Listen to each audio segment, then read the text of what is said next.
Tonight, a Kelly File exclusive. For the very first time, two of the young women inappropriately touched by reality TV star Josh Duggar speak out about what happened. Welcome to the Kelly File, everyone. I'm Megyn Kelly. Jill and Jessa Duggar are two of the 19 kids belonging to Jim Bob and Michelle Duggar.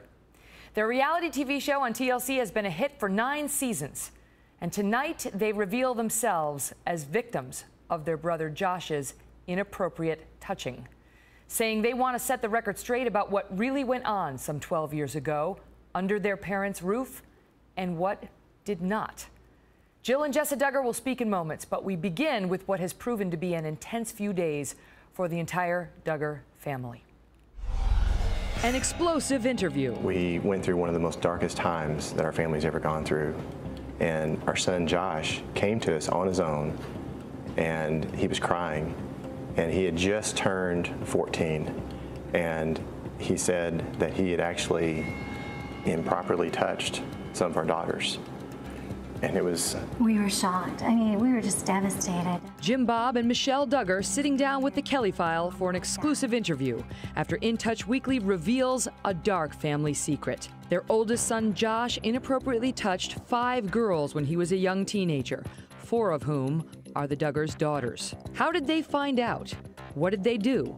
And why would they launch a reality show knowing of their family's history? How did you first learn that there was a problem with Josh? He was the one that came and shared on his own. I think as parents, we felt, oh, we're failures. You know, here we've tried to raise our kids to do what's right, to know what's right. Some people have said, why did they wait?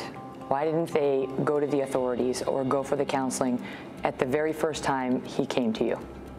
You know, I talked to somebody that worked at one of those juvenile youth sex offender facilities. The success rate is not very good. It was a situation where we felt like our son's heart had gone astray.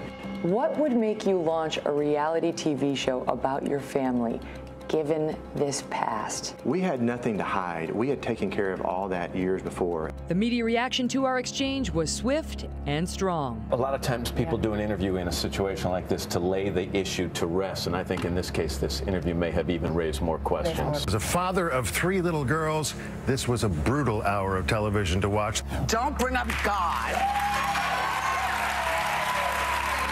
Don't do it. You can't do that and talk about God forgiving people when you don't have forgiveness in your own heart. The problem started when you start celebrating people surely because they pumped out 19 kids. But there is another part of this story, the story you haven't heard until tonight. After we interviewed Jim Bob and Michelle, 2 of their daughters sat down with us to reveal that they were among Josh's victims. This revelation coming at a time that had been the happiest of their lives. Jill Duggar Dillard, a new mom, who just gave birth to her firstborn in April. Just 24 years old, her wedding to Derek was televised in a wildly popular episode of the family's TV series. I do. And then there's Jessa Duggar Seawald, 22 years old and a newlywed herself, expecting her first child with husband Ben. Their November wedding, also televised, was a huge rating success. 2 women who as girls were the subjects of unwanted touching, and who today are the subjects of a media circus. Tonight, they break their silence about their secret and their heartache. So Jessa and Jill, thank you both so much for being here. Let me start with your ages. You're 22, Jessa? Mm-hmm. And how old are you, Jill? 24. Okay. So this happened a long time ago. How old were you? Let me start with you, Jill. How old were you when Josh inappropriately touched you? I was 12. 12. And how about you? I guess I was 9 or 10. Okay. And you are going on the record as being 2 of Josh's victims. Mm-hmm. Does it feel strange to use that word? You know, I think we didn't choose to come out and tell our story. This wouldn't have been our first choice, but now that this story has been brought about, we really feel like as we've been seeing these headlines, as we've been seeing things that people are saying about our family, we feel like as the victims, we have to come out and speak. This is something like we chose to do. Nobody asked us to do this. Jess and I were talking, we're like, oh my goodness, most of the stuff out there is lies. It's not truth. Mm-hmm. And so for truth's sake, we want to come out and set the record straight. But sitting here today was when I said, you know, victims, you you furrowed your brow a little. I mean, do you feel like the victim of a molestation? Well, I think in the case of what Josh did, it was very wrong. I'm not going to justify anything that he did or say it was okay. It's not permissible. But I do want to speak up in his defense against people who are calling him a child molester or a pedophile or a rapist, some people are saying. And I'm like, that is so overboard and a lie, really.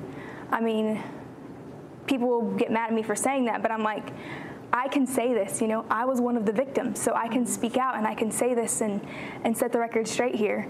Like in Josh's case, he was a young boy in puberty and a little too curious about girls. And that got him into some trouble. And he made some bad choices. But really, the extent of it was mild, inappropriate touching on fully clothed victims. Most of it while girls were sleeping. We didn't even know about it until he went and confessed it to my parents, and they shared it with us. No. None of the victims were aware of what happened until Joshua confessed, and then it wasn't like we were keeping a secret, afraid or something. It was we didn't know until Josh explained to my parents what his thought process was, what everything was. Well, how did you learn about it? I mean, did your parents sit you down at a meeting, or what happened? My parents took us aside individually, and they said, "Here's what's happened." And at that point, of course, you're like, oh, you're shocked, you know? So your parents were the ones to tell you my parents. You were molested, or yeah. And you too? Yeah. At the same time or separately? No, individually. They talked. Let me start with you. What was your reaction to that? Well, I was like shocked, to kind of like, okay, this is strange. Like, you had no memory of it? I didn't know. I didn't understand, okay, this is what's happened until my parents told me. And so I think at that point, it was just kind of like, it's like you never think like this will happen to me or something. And in our case, you know, it's very mild compared to what happens to some I know young so many women. girls go through things that are way worse. So for me, even when my parents came and sat down and told me this, I was like, really? Like, you know, I'm sad, I'm shocked. At the same time, like Jessa was saying, I was shocked. You know, I'm like, okay, like, and I'm sad because this is my older brother who I love a lot. And so it's like, you know, they're conflicting there. Did you feel angry? I did. You know, I was angry at first. I was like, how could this happen? And then, you know, my parents explained to us what happened. And then Josh came and asked each of us individually, I know, but he asked me to forgive him. And I had to make that choice to forgive him, you know, and it wasn't something that somebody forced, like, oh, you need to do this, you know, it's like, you have to make that decision for yourself. So let's go back in time, so we're ahead of ourselves a little bit. You're 12, you're 10, around there, and your parents sit you down individually and tell you that this happened. Do you remember whether that was 2002 or 2003? Don't remember. Okay. Little girls at this point. No worries, like, that's fine. So you have the family meeting. Did Josh go away right after that? He did pretty soon after. I know at the time I was young, so it kind of seems like everything was a whirlwind or whatever. Was there time that you were in the house with Josh knowing this prior to him going away? Not really. I think that whenever it was brought to my attention, it wasn't very long after that Josh would away. Do you remember a dynamic of being in the house thinking, we were sad. There's my brother, I know this information now, what am I supposed to do with this? We were sad whenever he was sent away, you know, because it's your brother. He's like, you're all still kids, you know, but at the same time, it was burned in our memory. Josh made some very bad decisions, and he's going to suffer the consequences of those decisions. It's not something. Do you get the chance to? Maybe you weren't feeling. I mean, you said you were feeling angry, but do you get the chance to express that anger to him? Did you fight? No. I think for us, our situation is so different than most girls in that he's very subtle in the way. Like, he knew in his mind my actions are wrong and I have bad intentions, but he was very sly. Like, the girls didn't catch on, you know? It was like, okay, if he catches a girl sleeping, you know, like a quick feel or whatever. Or like, you know, if you're just not really aware, you know, in the situations that happened when the girls were awake, it was like they weren't aware of what was happening. It was very subtle. And so I think that for us, it's like, okay, we realize this is serious, but at the same time, it wasn't like a horror story or like this terrible thing where we're like, oh my goodness, we're like, that's one of the headline covers, House of Horrors. Yeah, it's ridiculous. That is not how you view it. No, and I think my parents, they acted I can see looking back as an adult now, they handled the situation very well. Yes. They set up safety guards in our house, and they acted, you know, they sent Josh away, they had him get help. When he came back, he was a totally different person, like totally different. How did that manifest itself? How did you see that? You could just tell. I mean, he was repentant whenever he left, and he was very like apologizing and all, but when he came back, it was just like, okay, I can see he's made some life changes here during this time, and he's never again going to go down that path. Did you feel scared at all that he might resume? You know, when this happened, when my dad and mom sat down with us and shared with us what happened, and Josh asked us to forgive him, we had to make that choice that I think everyone has to make. And my dad explained to us, he said, you know, there's a difference between forgiveness and trust. That's not the same thing. You know, you forgive someone and then you have boundaries. Forgiveness with boundaries. And so trust comes later. You know, Josh destroyed that trust at the beginning. And so he had to rebuild that. And so I think when he came back, that was his point of, okay, you know, when he asked us to forgive him, that was the point of rebuilding. And so from there, what were the safeguards that were put into place just to make sure? Well, like, not, I was going to say, not, you know, being alone. My parents said, okay, we're not going to do this hide and seek thing where two people go off and hide together, and not babysitting the girls. Or you know, just at night in your room. Yeah, locked. Locks on the doors. You know, everybody's in bed. Girls in the girls' room, boys in the boys' room.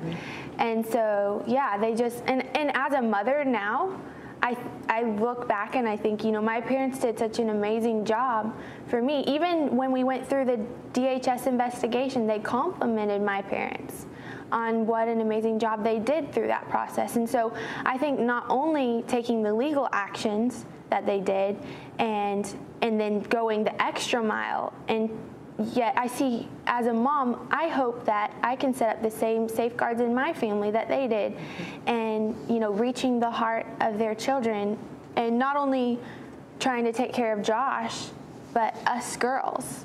Do you, for the record, did you ever have any trouble with any other family members? No. This is just about Josh. Yeah. No. And just about the period prior to counseling. And my parents did talk with us, you know, when all this came up, they sat down with all of us kids, every age, you know, sat down and just said, if anyone ever touches you inappropriately, come and tell mom and dad, you know, you have a voice. Did you start to think of yourself after they told you as a victim? I mean, is there a moment where the light goes off that, wow, I am the victim of molestation? I don't believe so. I don't think it was like... No, well, I think in our situation, like I said, like we weren't aware that that was going on. So you know, because when you talk to child molestation victims, they often talk about feeling shame, things like that. Well, did you go through any of that given the circumstances here?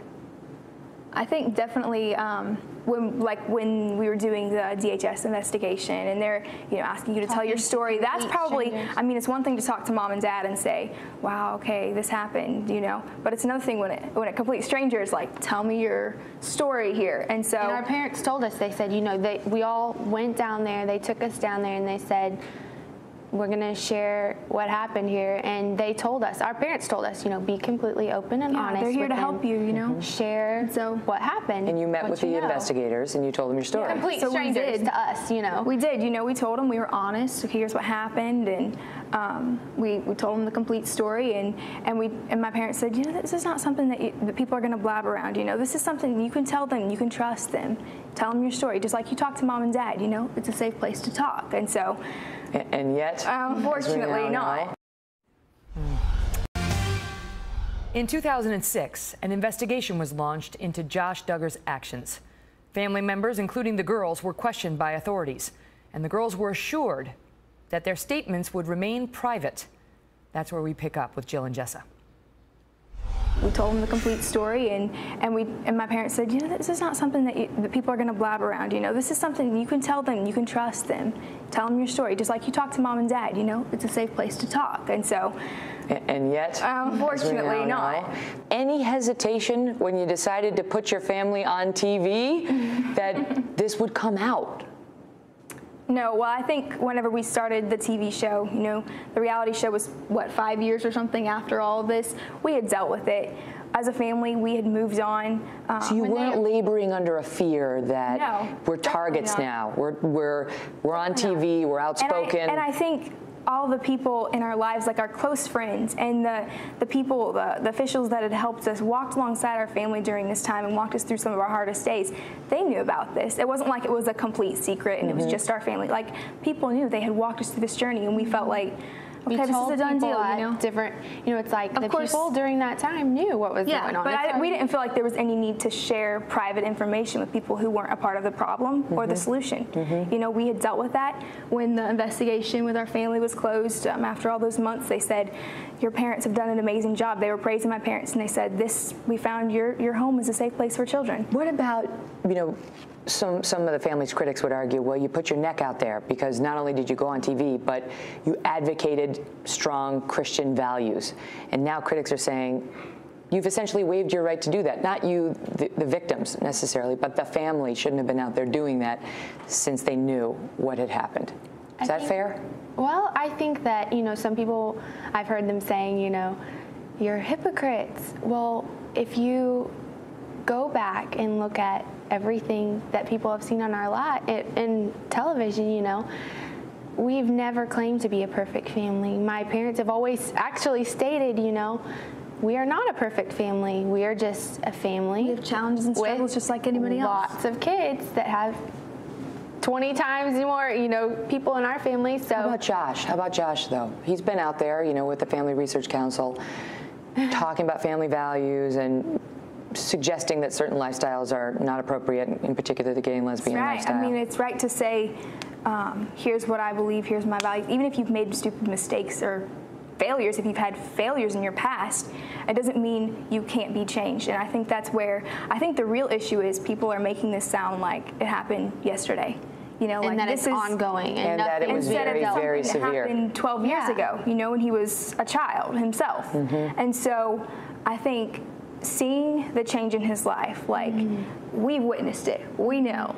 Like, we're the people that live with him. You know, it's like, and Jessa made a good point too, as we were talking. She said, you know, I think the hard part is that our viewers feel like they're in our home every Tuesday night. They feel like they know our family, but when we're out and about and people are coming up to us and saying, you know, hey, Josie, or hey, Jackson, you know, and we're going, hi, you know, we're really friendly and everything, but we don't know for the first time. It's like we don't have that personal. And so, and so, like, you know, people expecting to know every detail of our lives when this happens long ago, before the TV show ever came about. So we're not going to say, you know, hi, nice to meet you. Here's everything that's ever gone on. Of course. You know, so right. So, and when you found out this was going to be on the cover of In Touch Weekly, what was your reaction? I'll tell you, we were pretty furious. I called my husband not happy. And I was in tears. I couldn't believe what was going on. I called him.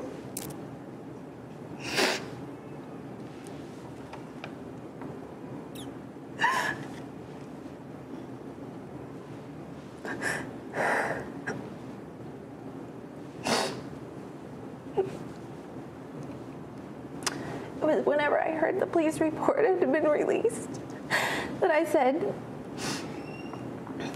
what? Like, they don't have a right to do this. This isn't, we're victims. They can't do this to us. And yet they did. And they did. The system that was set up to protect kids, both those who make stupid mistakes or have problems like this in their life and the ones that are affected by those choices, it's greatly failed. And for us, is like, go to the store and there's your picture on the or magazine or whatever, and you're like, well, and like they're like, you know, whatever choices, whatever things they might say, you know, legally we can do this or we can do that. It's like, it's obviously not, like, they're not protecting us here. Well, and the Freedom of Information Act is not, you can't FOIA juvenile cases. Everybody knows that. And so I think there's probably some hokey pokey going on there. I don't know what the whole deal was. I mean, I'm guessing there may be an agenda. I mean, I know that the tabloids that released this even have, you know, they're used to exploiting women. They have the parent company. Yeah, well, Bauer, that, like, they're a major porn provider, and so I don't know if they're just, maybe their mindset, they're just used to making objects out of women, and maybe we just didn't seem any different. But Jill, when we see the tears, what was it? I mean, what was it about the disclosure that was so painful? Well, I see it as a re-victimization that's even 1,000 times worse. Why? Because this is something that was already dealt with. We've already forgiven Josh. We've already moved on. Is it humiliating, or what is the emotion that you're feeling? Well, it's not the truth, first of all. Everything was distorted. And so we feel like our story was not being told. And we felt like it shouldn't have been told. The victims are the only ones who can speak for themselves. And so now that it's already been warped and told, however they want to portray it, then we felt like that's why Jess and I wanted to come out and just say, like, that's not what happened. We've dealt with this. We've taken care of it. Do you feel like you're speaking on behalf of your other sisters too, your younger sisters? We can't speak for the other ones, but I feel like as far as I can speak for the others, and as far as saying that everybody's angry that this has been publicized. Because How about when it comes to forgiving Josh? Oh, everybody's forgiven. We all forgiven, and we've all moved on. That was long ago, and back the babysitter. Back then. Her too? Do what? The babysitter as well? Definitely. Your parents suggest they're looking into legal action against the parties involved. Would you like to see that? Well, Jill and Jessa Duggar feel violated by the public disclosure of their ordeal. But do they feel someone should be punished? Watch. Your parents suggest they're looking into legal action against the parties involved. Would you like to see that? We'll see. I can say that what was done was very wrong. I mean, the terrible thing about being a victim is that you're helpless in the moment over the actions of others. And then I feel like in this situation, we're again helpless as to the people handing over this report, and then the tabloids taking that and printing that and sensationalizing it and really using it for their own profit. We've seen so many in this country stand up on behalf of child victims. We've seen very little of that with respect to your case and your privacy rights and the violation of those promises that your record and your testimonial would be sealed. Do you think it has something to do with who you are, who the Duggars are, what your family stands for? I definitely feel like people that already don't really like our family would be the ones to really spread this around and maliciously do so, slanderously do so. Definitely, they didn't have the victims in mind. People that are like, oh, I feel for the girls. I'm like, no, you really don't, because if you did, you would respect our wish for things to remain private. And that's just, I mean, that's been a violation of trust. And I feel for the other families out there. I mean, statistics say 2/3 of families deal with something like that, and that's only the families who are reporting it. And I feel for the other victims out there and other families whose maybe the parents may take a pause before they do something to report or to take care of what's going on. And maybe, you know, these other victims will continue to live just not even having their situations dealt with. Some have referred back to the charges, or the incident initially, and said, well, the only reason charges weren't brought is that the statute of limitations had run by the time the police finally looked into this. Would you ever have supported a prosecution against Josh?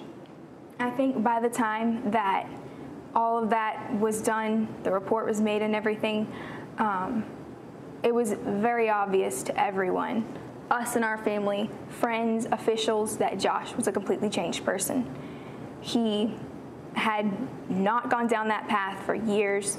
He was humble before God, before us, before the officials that were involved. I mean, we all went through professional counseling, but Josh did too, and I mean, he had to pay for his own.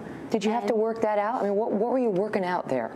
You know, what do you do in counseling? You talk about what happened. You talk about the actions that have been taken. You know, we really wanted to make sure that everything in our hearts that was dealt with. Was it cathartic for you? Did you solve some things in there? It was really good, and I'm really grateful that my parents encouraged us to go through that, to get that licensed counseling and all that. I think it was really helpful for us to just kind of close that chapter, move past it. You know, it really was. Do you remember? Well, for you, looking back, with the exclusion of the disclosure of it today, you know, in the recent weeks, what was the most difficult part of it for you?